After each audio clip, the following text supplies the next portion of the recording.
coach perspective, how is it that you can struggle on offense like you guys did for 5-0, and one play changes the entire offense? Can you talk about from a player and a coach's perspective?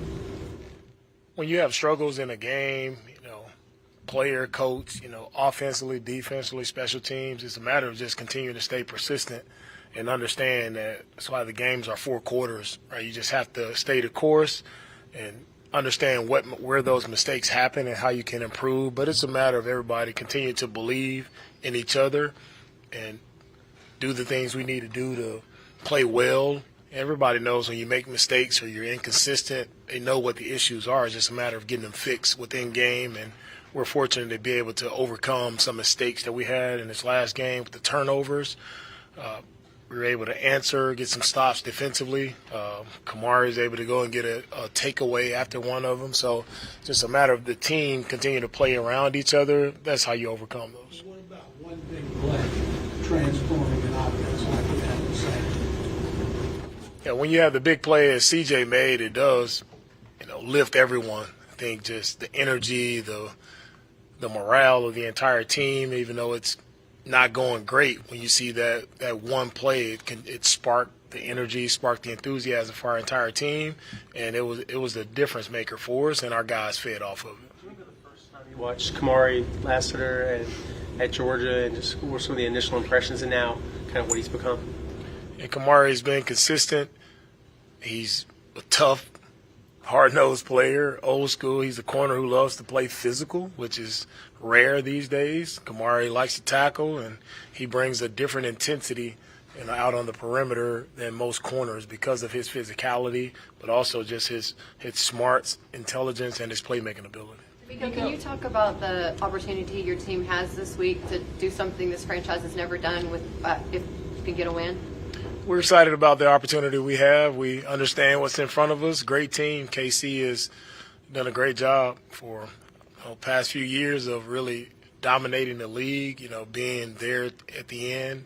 They have a great coaching staff, great players, great team all the way across the board. So it's a really tough challenge for us. We're excited about the opportunity we have versus KC. We know it's a tough team to beat, right? It's going to take everything that we have. It's going to take all 4 quarters.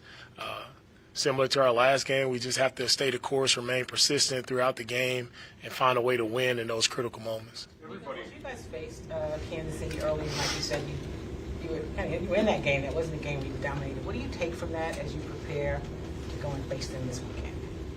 Different game. I don't take much from it. It was a game that was that week. It's different circumstances that happened in that particular week. Now it's a new game for me. Fresh start, new game, right? We'll attack it just like it's our first time playing these guys again. So we'll go in with a fresh set of eyes and see the things we need to do to be better, the things we need to do to close out the game. And that's how you always go into each game with a fresh set of eyes, not really harping on a lot of what happened in the previous game. Defending every blade of grass on the field. When it comes to defending Patrick Mahomes and all the angles and the things he does to create passing lanes, what are some of the special challenges of trying to account for him?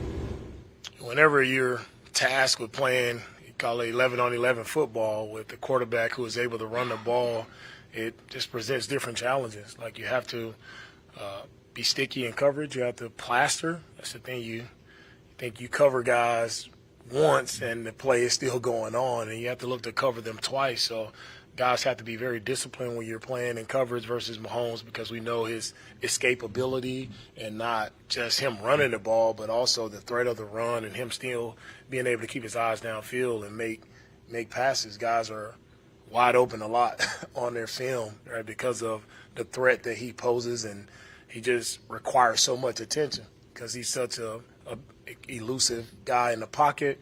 He's such a unique playmaker with the different angles and the way he can throw the football, the way he gets the ball out, whether it's underarm, sidearm, however he wants to get it out.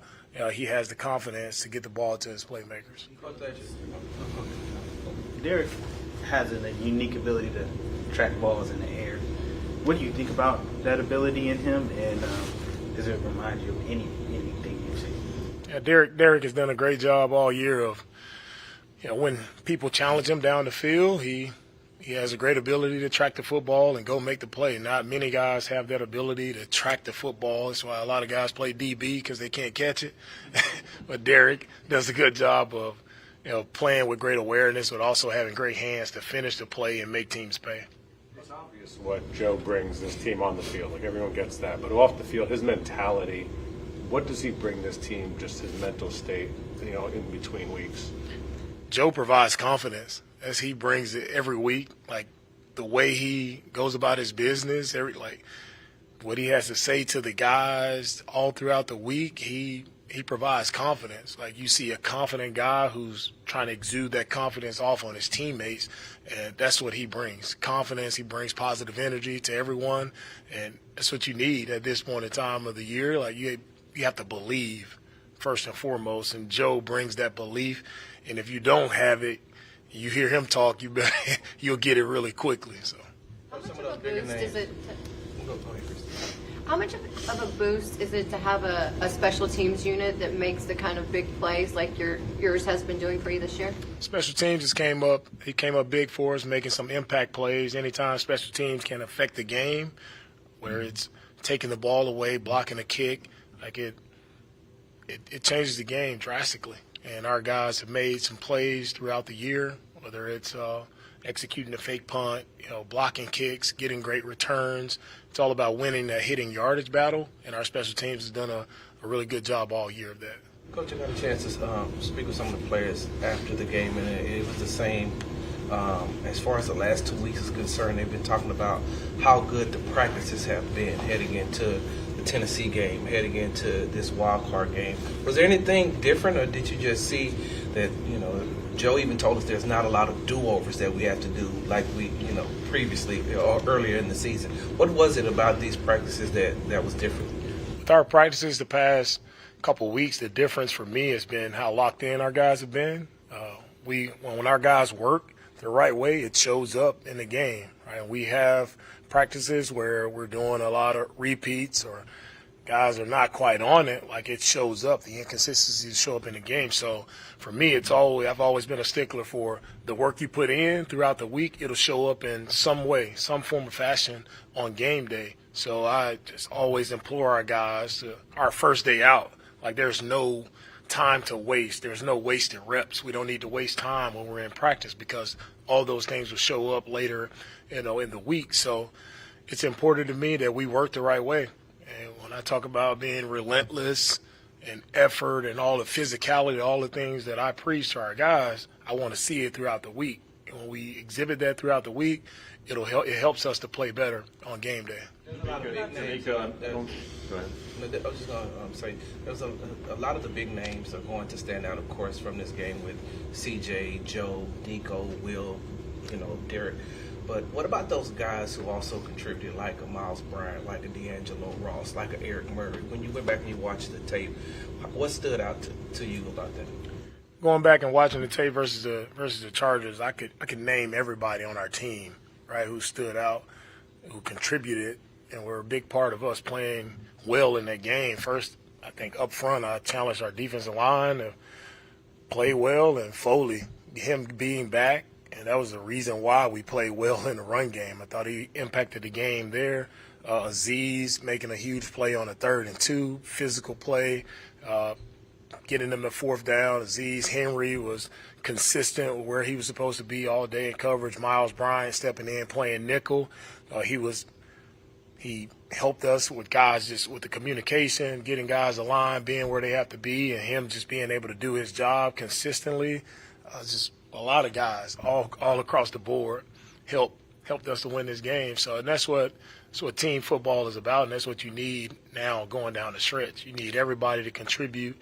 And I always tell our guys, like, our best players have to play their best, right? If you consider yourself our best player, then we need your best. And that's all everybody who suits up is our best player, all 48 guys who suit up. So I need everyone's best. We need everyone's best so we can go out and compete at the highest level.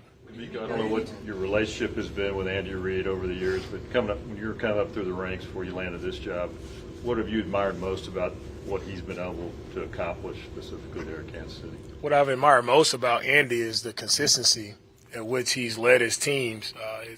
He doesn't change in his approach. It's been effective. Guys love to play for Andy. I love playing for Andy. He's a great head coach, smart coach. Puts his players in positions to thrive. You see him, kind of tailor the offense to fit Patrick's abilities, and it's worked out well for him. Right, he's been very successful. Right, he has a lot of good coaches around him as well. Andy does a great job of just finding a way to win. Whatever it takes to win games, Andy's going to find a way to do that, and that's why he's been one of the most successful coaches, in our game. Can you talk a little bit about?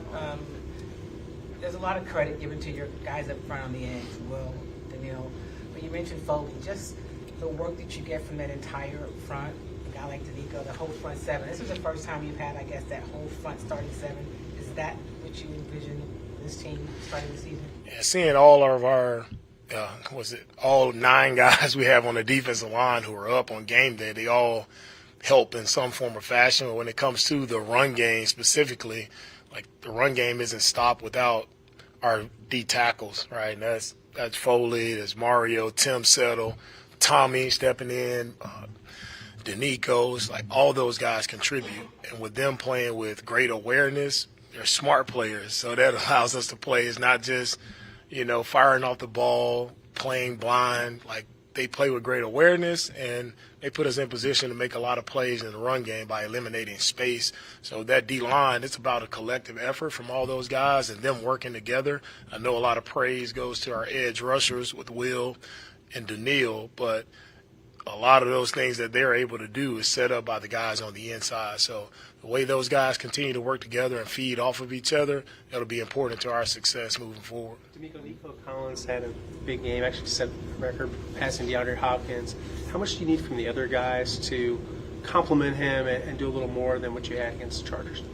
Very proud of Nico for what he's been able to accomplish this all year. Everything that he's done, even when everyone knows the ball is going to him, he still makes the play. So excited for him and just his trajectory as a pro, man. He's done an outstanding job this entire year. And, when it comes to other guys around him, for us, it's just about how we need to move the football to gain yards. Whoever is tasked with getting the ball, just want guys to protect the ball, press forward. It really doesn't matter. If you get it, do your best with the football. So much of the back, Go ahead, Steve. Obviously, you're attacking the machine, but now, as a defensive coordinator, you're obviously your defense tackled well, but they take the ball away a lot.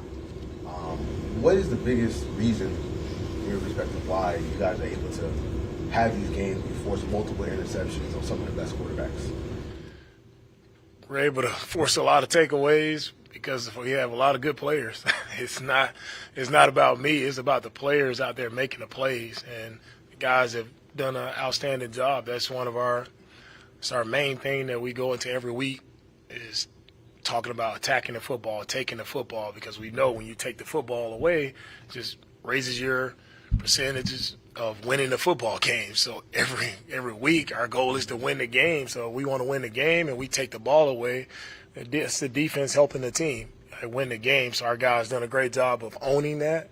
Not only, again, I talked about practice earlier, but they have to do it in practice. And we emphasize it in practice, and it shows up on game day. That mentality on defense, that swarm mentality, it's so much the mental side of desire to play that way. Who do you see leading and holding that standard of this is the way we play defense here, and anything below that is just unacceptable?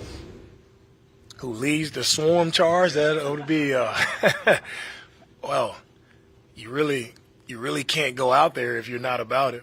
And that's what's unique about our defense. It's not one guy. If you wanna talk about one guy, you can talk about Will as the guy who leads it. You talk about Aziz as the one guy. You can talk about Stingley. I can name all those guys because each one of our guys, when you play defense, the way I believe in playing defense, if you're not about the swarm mentality, then it's going to be hard for you to play defense for me because I see it one way. A lot of teams are banged up this time of the year. Kansas City, probably the healthiest they've been skill position-wise on offense. How challenging is what they have weapon-wise for Mahomes? they present a unique challenge because when you talk about their skill position, they have 5 guys who are all elite playmakers, right? Everybody they put on the field that's ineligible has a chance to create an explosive and make plays, and it's not always the explosive play down the field. It can be, worthy just on a 1-yard pass and him turning it into an explosive. So they present probably the biggest challenge we faced all year, and it takes everyone. Right, that's why I talk about our defense. Like, it's going to be a collective effort from everybody. It's not just stopping one guy. It's not just stopping Kelsey. Right, their running backs is really good. I don't think P-Ron gets a lot of credit, but he's a guy who's one of the smartest guys when it comes to pass pro, protecting, blocking, running routes. Like, he's another guy you have that you can't sleep on him as well. So they do a really good job of. I think Patrick does a really great job just distributing the football to whoever's open. It just reminds you of everybody makes the analogy of the point guard in the NBA, but that's what he is. He's truly point guard, and he's dishing the ball to whoever's open. And it's not only down the field, it's the short passes. The guy's open, he's getting the football, and those guys are converting and creating explosives. So everybody, sideline to sideline, we have to play with great awareness, great eye discipline. We have to tackle really well. Challenge to, like, from a defensive coordinator standpoint, where you really haven't had the visual of all these guys on the field healthy at the same time? No challenge. We'll attack what they do, and we'll see how it turns out. All right. Thank you.